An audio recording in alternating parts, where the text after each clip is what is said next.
Your boy Lemuel coming at you from all parts of the interwebs, coming into the LGL community, the content, the Content Marketers Cafe, and also live on Lem Drops. Was good, everyone. So I just found out today that May is the Asian Pacific Heritage Month. Yeah, that's a lot of space. That's a lot of space. There are many who fall into that category. I'm Filipino, so I fall under the Pacific Islander category. Um, we are obviously Philippines, built up of many islands, um, and yeah, 1,000 islands, and about 100 or so dialects and languages in the Philippines.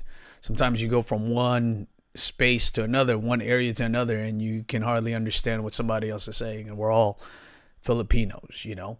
The mother tongue is always debated in the Filipino side because it's either Tagalog or Visayan. Tagalog is a little bit more Spanish driven, oriented, more colonialized type of language than the Visayan language is more native. Um, and so that's the discussion. But pretty much the national language is actually Tagalog. And I'm not sure how many people are watching me right now. Okay. But I want to celebrate it, man. 1,000 islands, yes, sir. 1,000 islands. Oh, you need to go there, Jim or Chris. Um, it is amazing. You would love it. Some of the greatest beaches in the world are in the Philippines, and the people are just amazing. Obviously, if you've ever been invited to a Filipino party, you all know the Palace of the Pacific, and that is the Philippine Islands, y'all. We got some good food because you know what? It's a myriad of things. Like it's a marriage. I miss you guys too, man. So missing our time together. I'm looking forward to hooking up Tuesday. I've been still busy. My father-in-law went back to the hospital, and so we've been very busy. And with the COVID situation that I had, I needed to pick up some extra work. Some solid money, solid funding. But I'm looking forward to getting back into the swing of things. I haven't gone to Amazon Live in a minute. Um, and just kind of getting my feet wet, doing some ministry work. For those of you that do not know, I do have a ministry site or channel, and I've been doing blogging. I've been blogging the book of John, and I'm on my 6th blog. Actually, it's a daily blog. We're on the 6th chapter, so every chapter I do a blog. But what I also do is I read the blog and then upload that read on a video anyway, and upload that read onto YouTube. And if this is Jim or my buddy Chris, they're probably going to be like, Lemuel, what are you doing? You don't stop there. You got to go and hit up the podcast. And I wouldn't say they're wrong. Definitely. It's really podcastable, if that's the key. I just have to do it the way the Dealcasters brothers, the Dealcasters do it, man. They are just amazing. Obviously, there are pros, incredible. If you're still on, how many countries are you guys in now? That would be fantastic. I wonder if you're in the Pacific Islands and the Philippines. Now, there are different islands. Now, I'm not a geographical scholar as to the Pacific Islands, but I know there's the Philippines, there's Guam. Is Indonesia part of the Pacific Island structure? I know Australia is kind of like on the southern side of things, but I think Indonesia is probably there. But obviously, you're talking about Asia, you're talking about Thailand, Vietnam, China, you're talking about Japan. Those are the major countries. Um, Laos, is Pakistan. Pakistan is South Asia, right? Nepal. Like I said, I'm not a geographical guru on these, and I'm sure I've left off already. Korea, hello, Korea, South Korea, they're all in that Asian, the continent of Asia. The Pacific Islanders, we are on the outskirts of Asia. We are in the South China Sea and the Philippine Sea over there. And yeah, the Philippines about 70 million plus people, I believe. And the country is about 80, maybe a little less now, maybe about 70 or so percent Catholic. That is from the colonials, the Spaniards who came, I don't know, some time ago, and brought in the Spaniards. We're actually Southeast Asian color when it comes to our skin tone. We were like, because we're right in the equator, and you will see the natives of the Philippines, the Igorots. They were actually very dark, so they're consistent with the Southeast Asian skin tone. That dark, kind of like dark chocolate. And when the Spaniards came, they brought in the Caucasian side, and yeah, we turned out to be a little brown. There's some people in the country that are a little bit more mestizo, which is like lighter skin color. Yeah, so there is a myriad of things. If we're going to try to celebrate in May, the Asian Pacific Islander people and heritage and cultures, you're talking about varied foods, varied celebrations. And a lot of the times the celebrations are connected to our religious beliefs, connected to cultural and traditional beliefs. And so there are different celebrations from China, mainland, Asia, obviously the southern aspect of Asia. I think India also falls into that. The Southeast Asian countries, right? India, Nepal, Pakistan, Bangladesh. Of course, you got Vietnam, right? Laos, Thailand, and that kind of like that panhandle type of situation that looks like Florida in some way, except the other way. You know how Florida is like to the right, or maybe, yeah, to the right, kind of like Thailand, kind of just goes straight and Laos and that kind of handle over there. Yeah, so I'm excited. No, who knew?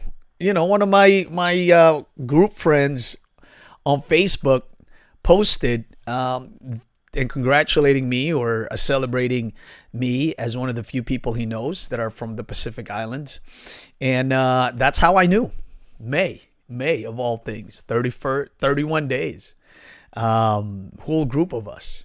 There was one time I went to Virginia, and some guy shook my hand and he told me, so where are you from? And obviously I said New York City. And he said, where were you originally from?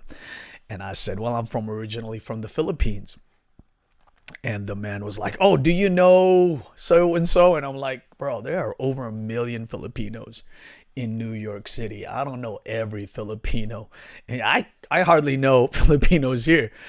We got you with a podcast, bro. Whoop! Oh, I missed it. 999 islands. There's some islands probably that are lost or bringing up. You know what it was? Because in the Philippines, there are several volcanoes that are not very active. There is Mayon volcano, which is a little bit active. It actually erupted a few ash, not a total eruption. And yeah, those islands come from there. Beautiful seas, man. Beautiful seas. Tilapia is the food, is the fish of the Philippines. Just amazing.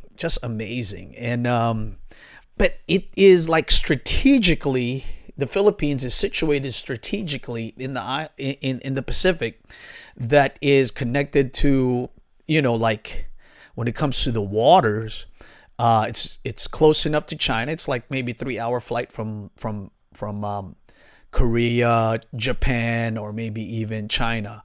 It's only a 3-hour flight. And so when you're talking about strategically, like during World War II, the Americans came in there and made the Philippines their home base. In fact, if I know the history correctly, the Philippines was actually going to be one of America's, what is the word? Oh my goodness! You know how Puerto Rico is? What is the word? I'm run out of words for a man that lives off his words sometimes. I run out of words, but yes. So we were going to be a Commonwealth, yeah, a Commonwealth of the United States. So what that means is we would have our own governance, but we would have kind of like the same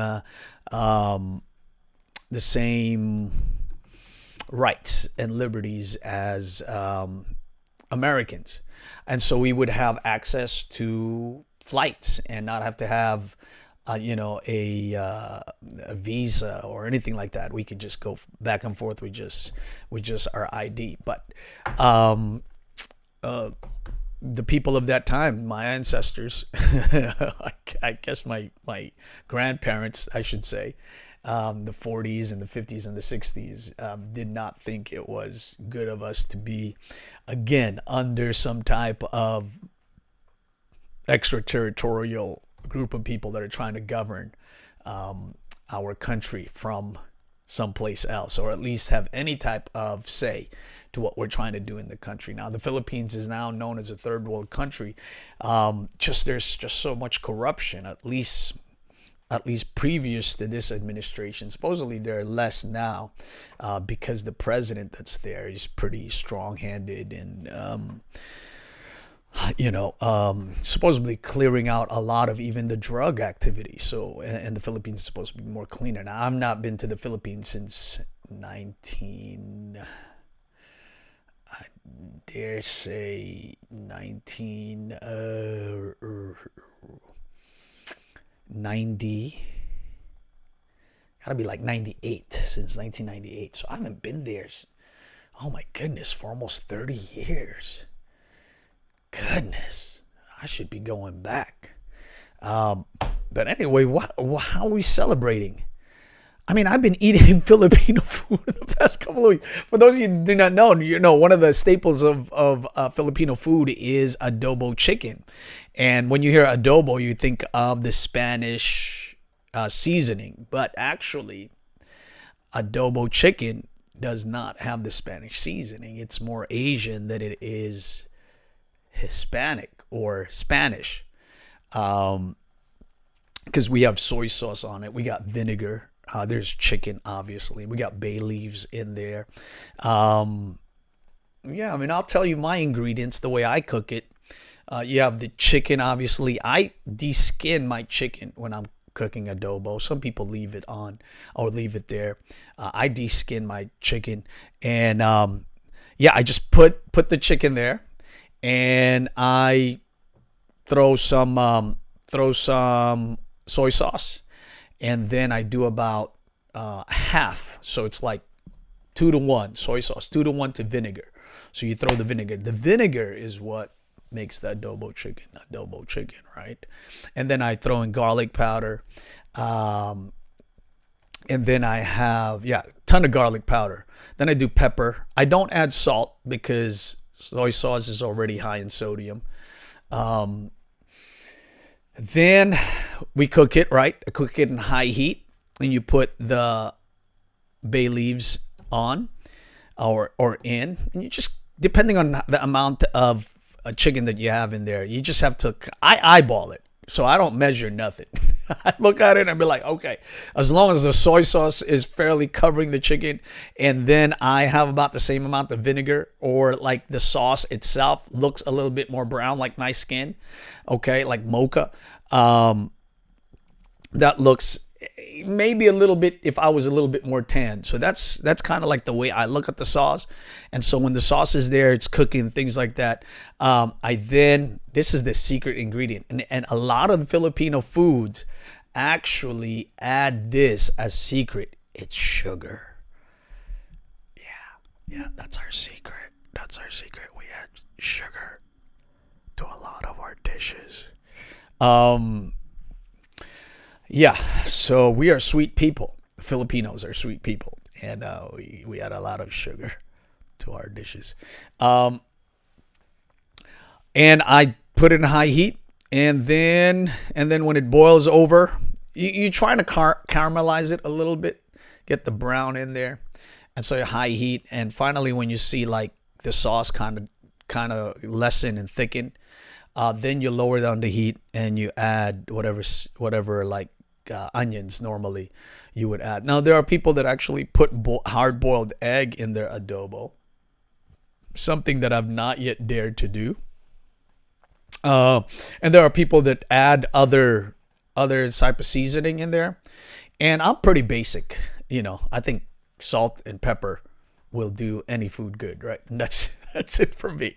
Yeah, but adobo chicken is staple. Now, one of the other things that a lot of like foreigners or folks that love the Filipino food, what they love is lumpia Shanghai. Now, I've never cooked it. I don't even know how to cook it. I know how to eat it. That's for sure. I know how to eat it. But if you are in Staten Island, there is a Phil Am store actually in Staten Island in the Tompkins area by the Verrazano Bridge. Check it out. It's called Phil Am, PHIL-AM, Phil Am store. You can check out this store and they have lumpia. All right. They have lumpia in a bag. And you could cook it yourself, boil it yourself in oil. But you can also have them take it to the back and they'll boil it for you. I think I spent, I don't know. I mean, it's not cheap, but it saves you the time from making it because you're talking about flour, you're talking about cooking the meat, things of that. I have no idea. I've never cooked it before in my life. I've only eaten lumpia Shanghai. Okay. And if you don't know what that is, like tiny little egg rolls, but not really. All right. They're tiny little egg rolls, but they're not really because the ends are not closed in and they don't have any really kind of vegetable in there. Pretty much, I have no idea what they put in there. I just eat it. Another thing that the Filipinos are known for is our pancit. Now, pancit is the noodle, the hair type noodle. There are different one, pancit canton, pancit. Um, Man, I don't fancy myself to be the person that actually is doing this because I don't know much of the food. All I know is I eat it. My mom was a very good cook, but she hasn't been cooking it. I haven't tasted her cooking in a minute. But that's it. When it comes to the Philippine tradition, there are actually dresses and clothing that are Filipino based, like barong Tagalog, and which is like a rice based shirt, a rice based what do you call it? A rice based yeah, it would be a shirt. Like it could be short sleeve or long sleeves. If you get the real Barong Tagalog, you're talking about a few $100. Because I think they're pretty handmade. I don't know how they make it, but it's almost see through. So you actually have to wear a shirt or something underneath, a black shirt or white shirt, whatever is your fancy, and then you wear the Barong Tagalog. And they have like nice seguin. They kind of have some are more fancier than others. Others like those of us that maybe don't have the money kind of just get like the shirt. Other people that have the money, they have kind of like embroidery on the shirt and other things that represent the nation or even maybe their heritage or their family. And then there are some clothing actually that the women wear, and they have like, it's more Spaniard. This one has like the sleeves, the shoulders have a bump, a rise on them, so that you take a look at it. I don't know exactly what it's called. I'm sure there's a name for it, but yeah, it's pretty regal if you ask me. I have one Barong Tagalog. It's been with me for, I don't know, maybe the length of my wedding, which is like 17 years. Did I wear it for my wedding? No, I did not. Uh, but I've worn it several times to perform weddings. And for those of you that do not know why I perform weddings, I'm actually a minister. And so I perform weddings with my Barong Tagalog. And when we do Cultural Heritage Month in our church, I often wear my Barong Tagalog to rock the Filipino power, baby. Rock it, right? So I enjoy that. I enjoy the Filipino culture and my Filipino. Now, my language, long time no see. Thanks, Rob. Thank you, brother. I'm glad to be back in that YouTube spaces. I appreciate you sharing here. Rob, you probably got more knowledge about the Philippines than I probably do. Because you're just a man of knowledge. You and Doc are just like replete with all this amazing. Yeah, if Doc was on, he'd be telling me a ton of stuff because he is around the Filipino community. Because in Hawaii, as you know, it's actually a stopover for a lot of the cruises. And a lot of Filipinos hang there, and of course, it's a warm state.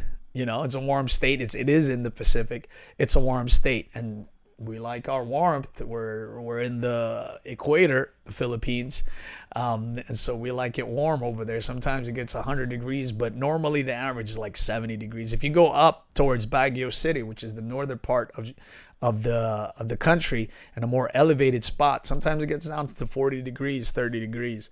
I don't know if it snows there, but I know it gets down because it's high up in the mountains and it's a little bit north. Although a little bit north in the Philippines, you're still talking about within just, a couple of 100 miles from the equator. So it ain't like it's not, it's not like it's in towards the northern aspect of Russia or China even, or even in the level of New York City where we have snow. I think you're talking about almost like, I don't know, by way of Texas. So, so it's actually Baguio City is cooler because of its elevation rather than its location on the map. So that's one of the things that we enjoy in the Philippines for those of you that are wanting to go. The southern part of the Philippines is beautiful, y'all. I mean, you understand that the government is not all together. There's some. Yeah, you see, my sister-in-law is Filipino. Yeah, man. Does she cook, Rob? Does she cook? Does she cook for you? Is she a typical Filipino? And I hate to put us in like stereotypical categories, but the typical Filipina home is just like, if you come into the home, you are going to eat. Somebody's going to cook you something. Somebody's going to make you feel at home. It's like fiesta. It's like party every single time. That's the prototypical or stereotypical Filipina. And it's a good thing to have that stereotype. We are very friendly people. The homes in the Philippines are actually called nipahat. This is traditionally the home. Okay, it's made out of banana leaves and bamboo and other tropical plants. They are in South Carolina. We are in Arizona. There is a lot of food. Oh yeah, dude, I can imagine, especially if the family's coming over. We're first generation Americans, or would it be second? My parents came first, but we weren't born in here. So I would think that we are first generation. But we came here when I was 10 years old. My sisters were 12 and 13. We pretty much live the American life. When you come into the house, ain't nobody cooking for you, baby. We're going to call for pizza. Or Chinese food. My poor mother-in-law visits and she's the one that cooks for us. So we are, but my wife and I we are not cooks. I fancy myself to cook adobo chicken. That's adobo chicken and rice. I can cook that. And sometimes I cook and I do these experimentations and they come out pretty good, but I don't know what they're called. I don't know if there's even a food for it. I have no idea. I just put it together. I'm one of those people. I have a specialty. That's the adobo chicken. Even the Filipino mothers have asked me how I cook my adobo chicken. Yo, that's big props. Big props. But anyhow, just celebrating this heritage in the month of May. And I didn't know, again, I did not know we were in this, even in this era. I don't know when it started. So if you know, let me know. All right. You know what? My cousin, Rob, my cousin actually lives in North Crackalacan, North Carolina. So he's not in the South. I have family in North Carolina. I have family in Portland, or San Diego rather. I have family in Michigan, St. Louis, Missouri. Not Michigan, St. Louis, Missouri, right near Miss Diana. We are everywhere. But like I said, we're first generation Americans, and because we came in here really young, the only thing that have stayed with us, we have not, unfortunately, taught it to our children, is this thing called mano. And mano is a sign of respect for your older parents or uncles or grandparents. All right. So they are like, you don't do this to your brother, your older brother. You don't do this to your older cousin. You just do this to the parents and your aunts and your uncles and your grandparents, which is you take their hand like this, and you place the back of their fingers up on your forehead. And that's called mano. Mano is Spanish for hand, right? But it's a sign of respect. And you do that and you give them a kiss. I do that to my mom, obviously. Probably will do it to my dad if I see him. I do it to my aunt. And my uncle is he thinks he's cool. So, I try to refrain from that. And for those that are like older a little bit in the family, they don't want to be viewed as old. So they're like, no, don't do that to me, because it's traditionally for older folks. And, when your 40-year-old nephew is trying to give you mano, and he's already got gray hair, you just don't want to feel a little older than you already are. So they refuse to do that. But that's how you actually show respect to the elders. And of course, in the language itself, respect is big in the Filipino language as well as in Asian countries. Respect is very big, especially to the older people in your life, whether it be your brother, your sister, obviously for those that are like older than you, parents and people that have a more advanced age than you. So in the language, it's inbred in there. So for us to call our older sister or older brother, older sister is ate, right? ATE, like 8, but you say ate. And then for older brother, it's called kuya. Now, ate it doesn't have to be related to you. As somebody that's just older, who's a woman, you can address them as ate. All right. And if there's a man, and if he's older than you, you could address them as kuya. Now, if they are your parents' age, then you don't say ate or kuya, because then you're being disrespectful. And all you have to say is there's a different word, and maybe one of my fellow Filipino will correct me in there. It's manong, right, which is an older person. And I mean, there is a word that is used for older, or for like native word for mother and father, which is tatay and nanay. Nanay is mom, or like, mother. And then tatay is father. All right. In the country now, though, we use dad and mom, pops, daddy, mommy. That's for the bougie Filipinos. But for the regular folks, for the natives, tatay, nanay is actually the term of endearment for father and mother. But You can actually, and I've seen it and I've heard it done, you can actually call older folks to the age of your parents tatay, nanay, which is just your term of respect for them, you know. And for grandparents, it's lola and lolo. Close to the Spanish word for grandparents, abuela, abuelo. We just call them lolo and lola. That lola is for our grandma, and lolo is for the grandfather. But it's embedded in there. Even the words po, right? Po is like a sir or an elevated space that you're being honored. So you know when you ask, can I do this for you, or what are you asking, or whatever asking you might say, it's po. Yes, po. Opo. Opo means yes, right?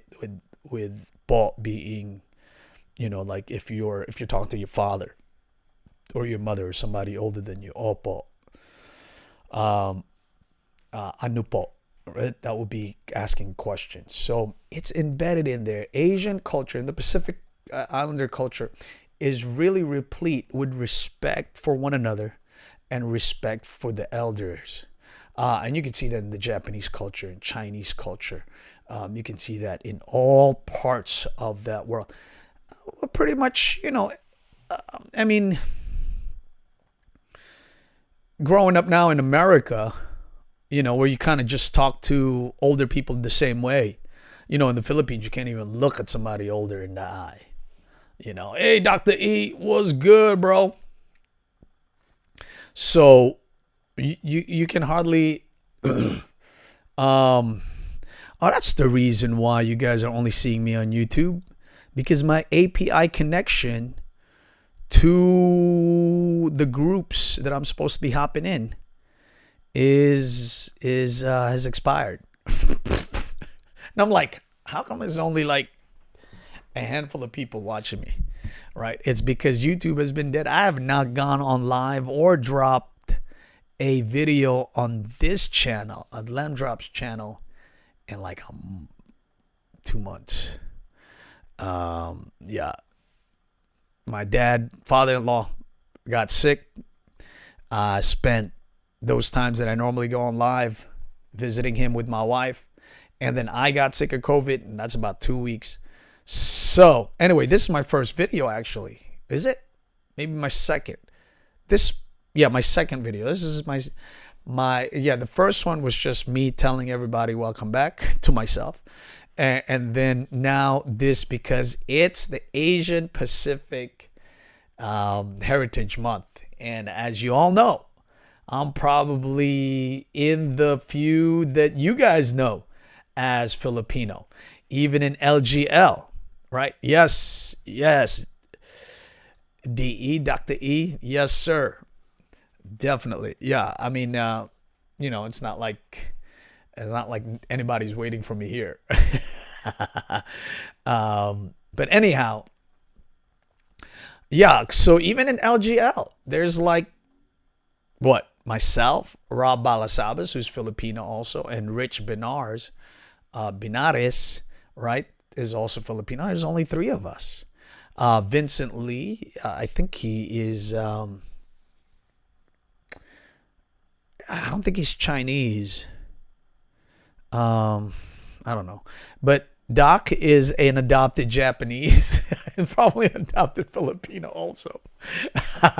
Doc is just a man of the people, y'all. Man of the people. But we all know he talks Japanese, so he loves that country. And now the Philippines is unlike the Japanese. They're kind of like, and the way they govern their people is a little bit more Western.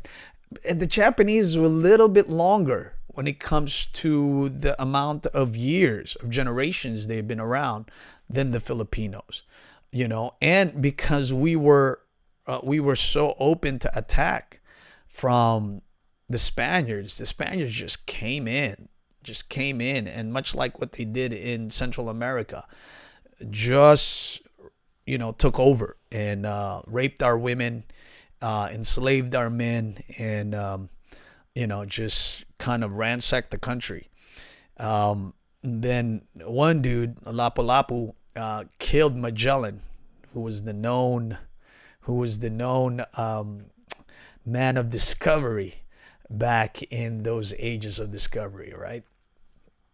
But we were under Spanish rule for 400 plus years, the Filipinos.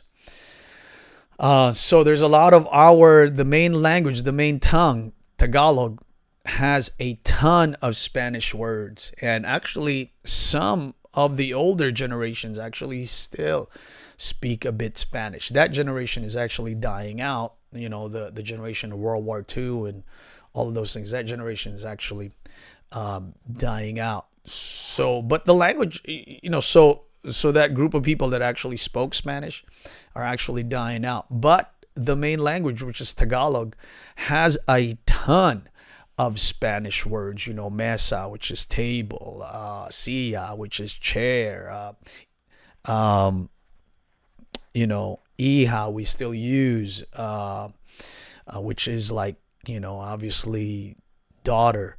Kamusta, the main greeting of the Filipinos, kamusta, which is como está, right, in Spanish. So when I'm talking to a Spanish person, talk to me. If they're going like 100 miles an hour, like New Yorkers are known for, I'll be like, whoa, espera, hold on, wait, slow down. Because then I could at least pick up some words. But if they're going 100 miles an hour, I have no idea what they're saying. But anyhow, so yeah, for those of you that are wanting to know a little bit about the Philippines and about my Pacific, we're in the Pacific Islands, right? So we're in the Pacific heritage type of deal, which is cool, man. Which is cool because the Asians, we're kind of like lumped in.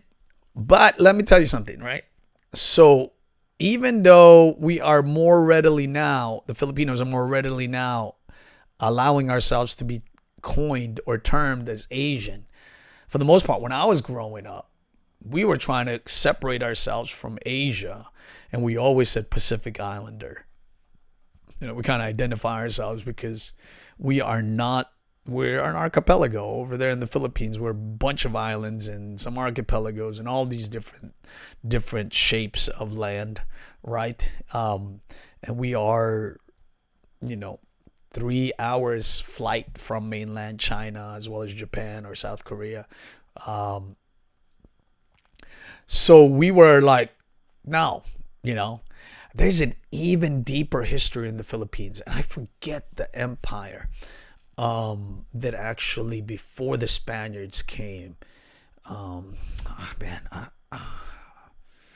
can't remember it now. But we were...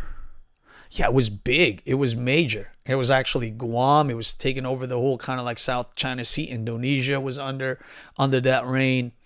And and then the Spaniards came. And, with their more advanced weaponry and things of that nature, and their diseases just kind of like cooked us. And we got lighter. Like I said, in the Philippines, there's more of the natives are kind of like dark chocolate, kind of consistent with the Indian skin tone, and we're talking about India. That is, not American Indians. Besides the fact they're not really Indians, right? Because when whoever landed here thought they landed in India. That's why they called them Indians, the natives Indians. They're probably more from China or Russia. They crossed the Bering Strait some 1,000 years ago or something. But anyway, we're not talking about ancient history today. We're celebrating the Asian Pacific culture, y'all, which is really known for its people, its benevolent people, its loving people, its warm people, its gracious people, its little vertically challenged people. We are known for our food. Whoop! The Palate Palace of the Pacific. That's what I'm calling the Philippines. You've never heard that before until now.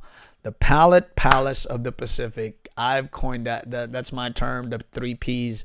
Palate Palace of the Pacific. That's the Filipinos. We have some good food, y'all. We have some good food. And it's because it's a mixture, again, of like Asian cuisine with a mix of Spanish cuisines.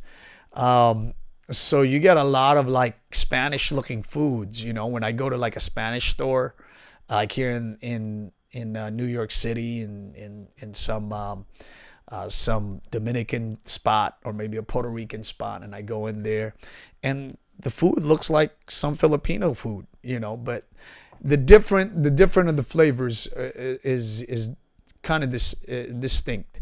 Asians use more like soy sauce. Again, more of those kind of like teriyaki type of sauces. And at least not that I know, I don't think the Spaniards or the Hispanics use a lot of the soy sauce. And you can correct me if I'm wrong. Dr. E, I don't know if you're still on, but you correct me if I'm wrong on that. Yeah, so that's cool. We do have our own particular dance called Tinikling. And it's not salsa. It's not merengue. I wish it was, but it's not. It's actually a dance that's fairly technical, and that is because they use long, round, thick bamboos while they dance. Now, who in the world invented that? I have no idea why you would dance with these humongous bamboos that would cut your or bruise your ankle, break your ankle, depending on who's manipulating the ends of those bamboos. And so there's like there are four bamboos straight. Some of them are like 8 feet, 10 feet long. Some of them are thick, some of them are thin, and they actually crisscross perpendicular to each other, and they close and open, and the dancers have to go into the middle of this closing and opening. It's like dancing while you're in an obstacle course. I've never got into it. I just wish we just had like like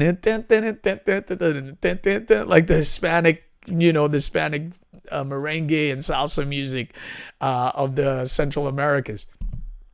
Nope. We have Tinikling, y'all. So unique to our country. I have no idea how it started. That would probably be a good study for me, but I had no idea how it started. It's fairly interesting. I think my daughter once did it for her high school with her Filipino club, and I still don't know how to dance it. I have no idea. I've never seen one in person. Could you imagine that? Am I like culturally deprived? I think I'm culturally deprived. But anyhow, we have that dance. I told you about already the clothing. I told you about the food. We told you about the language. I told you about the language. I've told you about how many thousand islands that we have in the country. And we also have our own fighting style now, which is weird because it's not really popular, at least not when I was growing up in the Philippines. I never even heard it. I never heard about this style, but it's a stick fighting style. And there's a name for it, and I have to find that out for us here because I do not know it. And actually, Brant of the stream show is a master in it. So let me see. Filipino stick fight. Okay, and it is called Pelantic. Arnis, is that right? Kali, yes, that's the one. Okay, the basic Balitawak schema. Definitely not Tagalog. This is another dialect. And Eskrima, yep. It is So anyway, this is so brand new to me.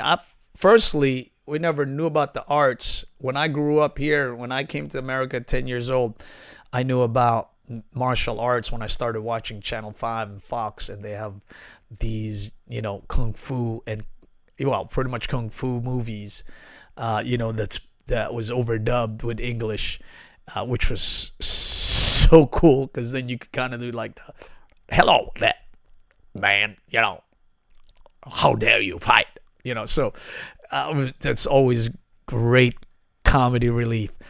Um, so I've never heard of the martial arts until I came to the States. And I've never heard of Eskrima,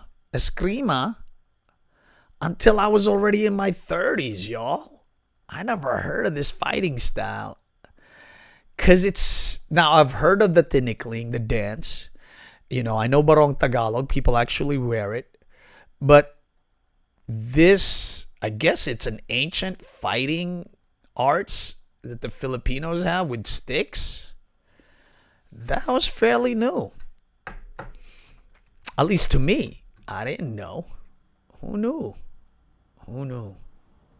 All right. Yeah, so that's new. One particular thing, and I guess I'm gonna end this. I don't know how long I've been on. Yeah, almost an hour. One of the things that is particular is the celebration of the Filipinos of Christmas, which we have our star, a rice paper covered star. The thin bamboo strips are used to create the structure for these star, the Star of Bethlehem, obviously. So we would make this star, and it's called parol, Parol. And really, that's kind of like our Christmas tree.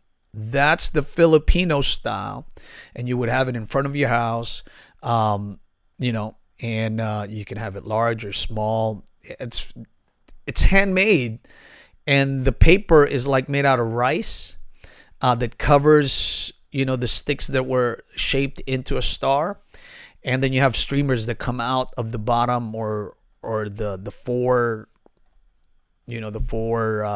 angles, the four triangles that make up the star, and the top is, I think it's, it might have it. I'm not sure now. But yeah, they are expensive when it's like Christmas time, and I'm looking at Filipino stores. You're talking about a couple of $100s for one parol, good size one. So I never had one in my home. But Filipinos love Christmas, y'all. We love Christmas. I've been part of caroling groups. When we were kids, we'd go from house to house in our neighborhood, and we would sing Christmas songs. We're actually carol. And what's funny is that, if the people in the home actually don't give us money, there's a song that we sing. And it's thank you, ang babarat ninyo, thank you. And then we throw rocks at the roof of the home. We don't throw rocks in their windows just to deface or destroy the windows. We throw the rocks on the roof, just kind of like to show our displeasure. We're just kids, you know what I mean? I mean, there are older carolers, that's the word, right? But as kids, people would not come out, give us food or give us some money, like, a penny or like 5 centavos. We would sing that song. Thank you, ang babarat ninyo, thank you, and that just means thank you. You are so cheap, right? We'd throw the windows and we'd run to another spot. That is amazing. One of the particulars about the Filipino people is that we love celebrating also, not just Christmas, but New Year's. New Year's is almost like our July 4th in the Philippines. We're talking about fireworks. We're talking about noisemakers. like all across the Philippines, New Year's Day is celebrated like it is Independence Day. And in the Philippines, I I don't remember now. I left when I was like 9, 10 years old. I don't remember celebrating, like an Independence Day from the Americas or even from the Spanish, the Philippine Spanish War in 18 whatever, or the American Spanish War where the Filipinos, finally got out of the Spanish control, and then we are kind of like into the hands of the Americans. Um, but I think that's what it is, right? The Spanish American War. I got to read up on that. But anyway, so we don't, at least when I was growing up, there was not like celebration of independence. But New Year's Day was amazing, y'all. Amazing. If you want to go to the Philippines where it's like popping, you got to go New Year's Eve, like during the Christmas season into New Year's. If you want to go to the Philippines. Now, if you want to go to the Philippines when it's just like, regular, then you go any other time. I believe. There are some. Now, I'm talking from my memory. I'm not talking from anything that I've studied or I've researched for this talk. I'm talking all from memory.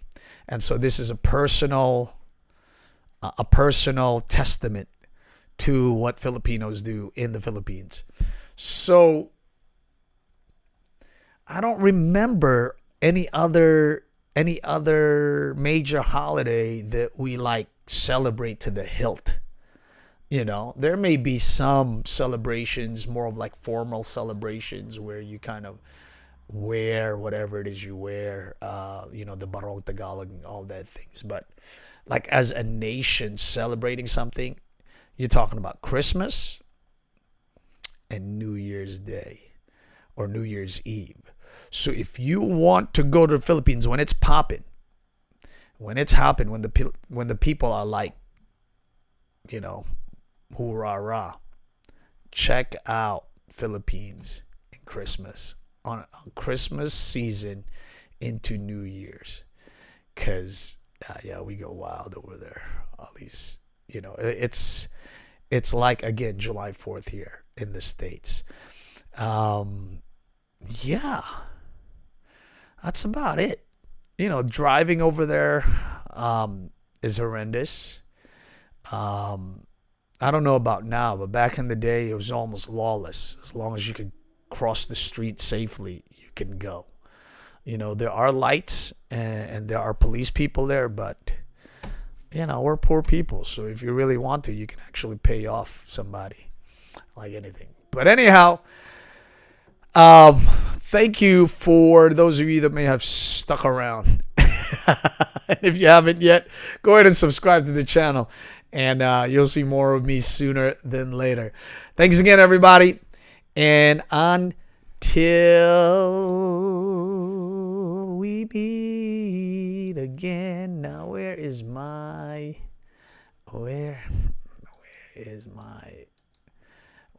thing here? There you go. Until later, my players.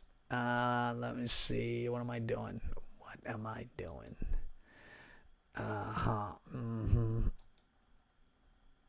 Talk to you later.